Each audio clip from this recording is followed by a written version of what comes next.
Puji nama Tuhan, Shalom Bapak Ibu Saudara yang dikasih Tuhan Yesus Kristus. Apa kabar? Semangat pagi, semangat pagi, semangat pagi. Haleluya. Senang sekali Bapak Ibu Saudara yang dikasih Tuhan Yesus Kristus bisa bertemu di Victorious Devotion yang kita cintai ini.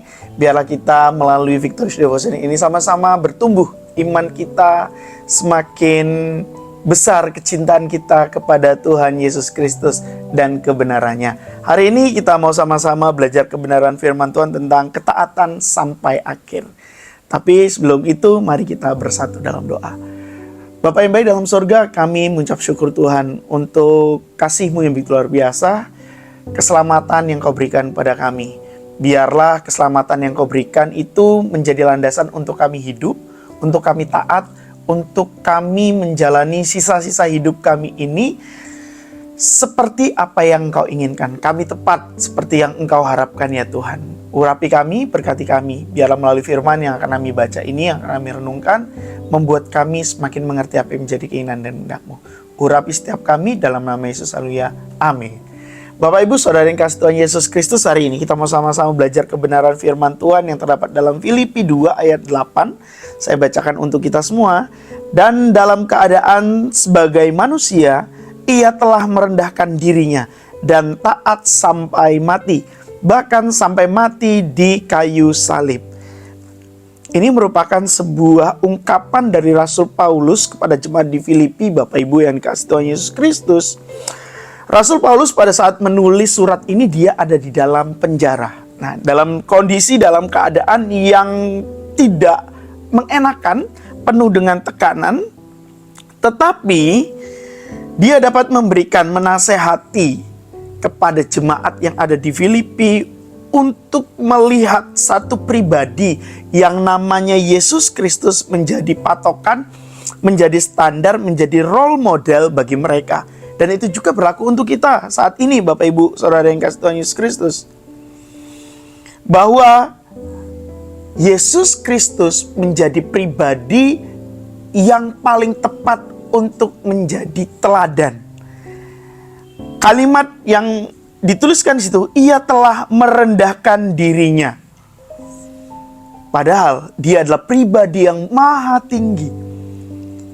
Tuhan dengan ketransendenannya, dengan segala kemahaannya, tetapi mau mengosongkan diri, mau merendahkan diri, dan kata merendahkan dirinya di situ itu bukan satu tindakan paksaan, bukan Bapak Ibu Yesus Kristus, tetapi itu merupakan sebuah inisiatif, sebuah tindakan aktif yang secara sukarela dia melakukan. Jadi bukan karena kita yang menjadikan, yang meminta dia untuk merendahkan diri, bukan ada faktor lain yang menjadikan dia merendahkan diri, tetapi karena dirinya sendiri. Tidak ada paksaan untuk dia turun ke dunia. Bukan hanya sekedar turun, tapi harus menderita. Bukan hanya sekedar menderita, tapi harus mati. Secara sukarela, dia memilih jalan itu sendiri Bapak Ibu yang dikasih Tuhan Yesus Kristus. Dan ini merupakan sebuah tindakan penundukan diri. Saya mengatakan seperti ini bukan berarti Yesus Kristus lebih rendah dari Bapa gitu. Tidak Bapak Ibu yang dikasih Tuhan Yesus Kristus. Tapi kalau kita membaca dalam konteks ayat tersebut, lihat ayat tersebut dalam keadaan sebagai manusia. Jadi ada dua natur dua natur Yesus Kristus, yaitu dia sebagai manusia yang sejati dan Allah yang sesungguhnya.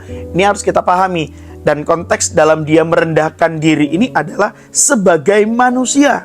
Ya Bapak Ibu, jadi supaya kita tidak terdistraksi dengan ajaran-ajaran di luar sana. Nah, sikap merendahkan diri ini menjadi teladan untuk kita supaya kita walking in Christ-like character.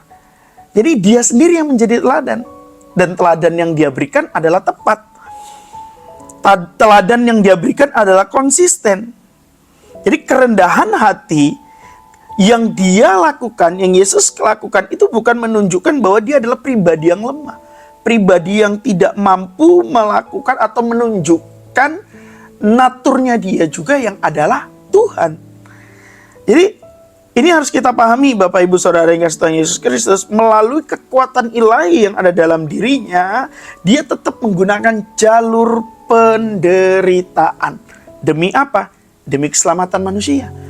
Demi manusia mengetahui bahwa dia adalah Tuhan yang berbela rasa dengan manusia.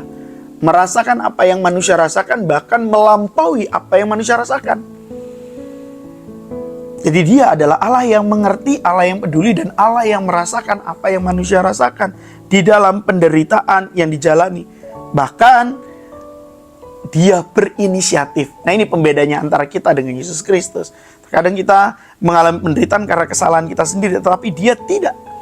Dia menggunakan jalur penderitaan untuk keselamatan kita. Lalu ada kalimat di situ, taat sampai mati. Bahkan sampai mati di kayu salib. Kematian yang hina harus dia terima. Padahal dia adalah pribadi yang mulia. Pribadi yang empunya surga, bumi dan surga. Tetapi dia rela mengambil bagian yang paling hina, yaitu apa? Mati di atas kayu salib. Supaya kita yang seharusnya di sana digantikan. Ada pertukaran posisi. Kita orang yang berdosa, tetapi dibenarkan. Biarlah yang Yesus telah lakukan menjadi teladan untuk kita. Kita juga harus siap. Yesus sudah bersedia mati untuk kita supaya kita memperoleh hidup. Dan sekarang giliran kita. Kita hidup supaya kita hidup bagi Dia.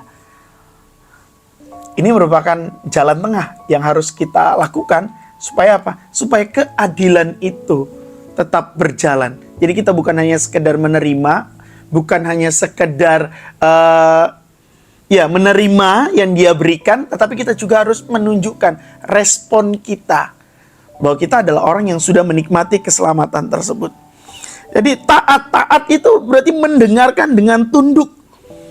Berarti seseorang mendengarkan untuk apa? Untuk menaati, bukan karena paksaan. Jadi walaupun dia taat sampai mati dan matinya dalam bentuk kehinaan, dia tetap taat Bapak Ibu yang dikasihi Tuhan Yesus Kristus. Dia taat bukan hanya karena ketika keadaannya baik, tetapi dia taat dalam keadaan yang tidak baik. Ya, saya dan kita kan terkadang taat itu pilih-pilih. Mana yang menguntungkan buat kita, mana yang sesuai dengan harapan kita, oke taat. Tapi kalau tidak, kita hantam saja walaupun itu melanggar sebuah aturan. Tetapi ketaatan yang Tuhan Yesus Kristus teladankan buat kita bukan hanya saat ketika keadaan baik, tetapi sekalipun dia harus menjalani via dolorosa.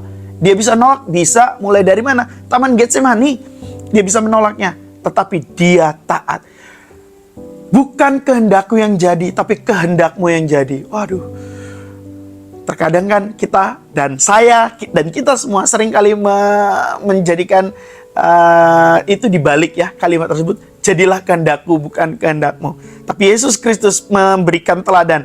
Ketaatannya itu bukan ketaatan yang musiman. Ketaatannya bukan ketaatan yang setengah hati. Ketaatannya bukan ketaatan yang situasional. Tetapi ketaatan yang sampai akhir. Ketaatan total, ketaatan penuh. Dan biarlah ketaatan yang Yesus berikan ini menjadi teladan untuk kita.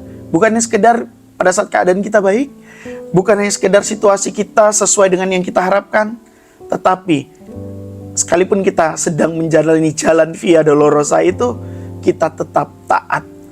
Kita harus mau tekun dengan sukacita, menggantikan kehinaan itu menjadikan sesuatu yang berharga. Karena apa? Karena kita berada dalam posisi yang memiliki kesatuan dengan Yesus Kristus, sependeritaan dengan Yesus Kristus. Kalau Yesus Kristus mau sependeritaan dengan kita, biarlah kita juga sama mengambil posisi itu. Jadi biarlah ketaatan kita terbukti dalam segala keadaan, bukan keadaan baik saja. Nah, Bapak Ibu Saudara yang kasih Tuhan Yesus Kristus, biarlah dalam hidup kita sebagai orang Kristen, sebagai orang percaya kepada Dia, tetap taat melayani, taat setia kepadanya, taat dalam seluruh aspek hidup kita. Apapun yang Tuhan percayakan pada kita, biarlah melalui itu semua kita buktikan, kita tunjukkan ketaatan kita kepadanya. Yesus adalah teladan yang sempurna dari ketaatan Dia yang taat dan mutlak. Amin. Buat firman Tuhan hari ini, mari kita bersatu dalam doa. Tuhan Yesus, kami bersyukur untuk teladan-Mu yang begitu luar biasa yang Kau berikan kepada kami. Ampuni kami kalau ketaatan yang Engkau teladankan kepada kami seringkali kami mengabaikannya. Seringkali kami melihatnya hanya dari perspektif yang menguntungkan bagi kami. Tetapi hari ini melalui firman-Mu, kami mau taat sampai akhir. Kami mau taat sampai titik di mana kami tidak mampu lagi berbuat apa-apa. Kami mau taat ya Tuhan. Engkau telah meneladankan bagi kami. Engkau Allah yang maha mulia, tetapi Engkau rela mengambil jalan yang hina untuk memberi teladan bagi kami. Engkau mengambil posisi di mana yang seharusnya kami di sana, di atas kayu salib, dan bahkan Engkau mati di sana. Engkau meneladankan bagi kami. Engkau telah mati bagi kami, biarlah kami hidup bagi Engkau ya Tuhan. Kuatkan kami, mampukan kami di dalam kami menjalani hidup ini, supaya kami taat, bukan hanya sekedar kata, tetapi taat dalam tindakan. Luruskan hati kami, luruskan pikiran kami, untuk kami sesuai dengan kehendak-Mu. Kami berdoa dan mengucap syukur. Haleluya. Amin. Sampai ketemu di Victorious Devotion yang akan datang. Bapak Ibu yang dikasihi Tuhan Yesus Kristus, selamat menjalani hidup penuh dengan ketaatan. Tuhan Yesus berkati. Shalom.